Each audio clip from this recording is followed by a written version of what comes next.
અગર તમારા પાસે મારુતિ અથવા ટોયોટાની કાર છે તો આ વાળો વિડીયો સ્પેશિયલી તમારા માટે. સો તમારી મારુતિ તમારી ટોયોટાના ઇન્સ્ટ્રુમેન્ટ ક્લસ્ટરમાં એક હિડન મેન્યુ છે. આજે આપણે એ ચેકઆઉટ કરવાના છીએ. સૌથી પહેલા તમારા ડિસ્પ્લે ઉપર તમારા કિલોમીટર્સ ઉપર આવી જવાનું છે અને પછી આ જે રોલિંગ સ્ટિક છે એને તમારે 2 થી 3 સેકન્ડ પ્રેસ એન્ડ હોલ્ડ કરવાનું છે અને પછી તમે જોશો એક મેન્યુ ઓપન થાય છે અને પછી એ મેન્યુમાં બ્રાઉઝ કરવા માટે તમારે આ સ્ટિકને રાઈટ સાઈડ ટ્વિસ્ટ કરવાનું છે. સો તમે જોશો આમાં ડોરનું ઓપ્શન આવે છે. હવે આ ડોરને તમે હલકેથી પ્રેસ કરશો એટલે D1, D2 અને D3 આમાં શું છે રાઈટ અને લેફ્ટ તમારે ટ્વિસ્ટ કરવાનું છે આ રોડને.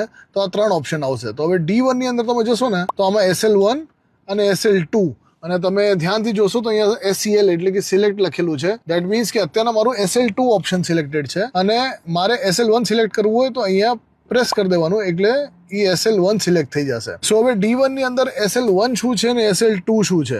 અગર હું અત્યારના SL1 સિલેક્ટ કરું દેટ મીન્સ કે જ્યારે હું મારી ગાડીને લોક અનલોક કરીશ તો એક સાથે 4 દરવાજા લોક અનલોક થશે અને કદાચ હું જો SL2 સિલેક્ટ કરું તો માત્ર મારું ડ્રાઈવર સાઈડનો દરવાજો સૌથી પહેલા લોક અનલોક થશે અને પછી બીજા બધા દરવાજા અને એના પછી નેક્સ્ટ આપણે જશું D2 માં. એમાં પણ 2 ઓપ્શન છે SL1 અને SL2.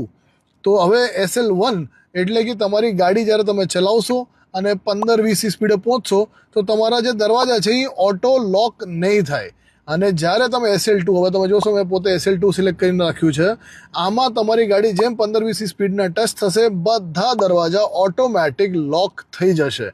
So I would suggest કે તમે આ વાળું ઓપ્શન જ સિલેક્ટ કરો. પછી D3 આમાં પણ SL1 ને SL2.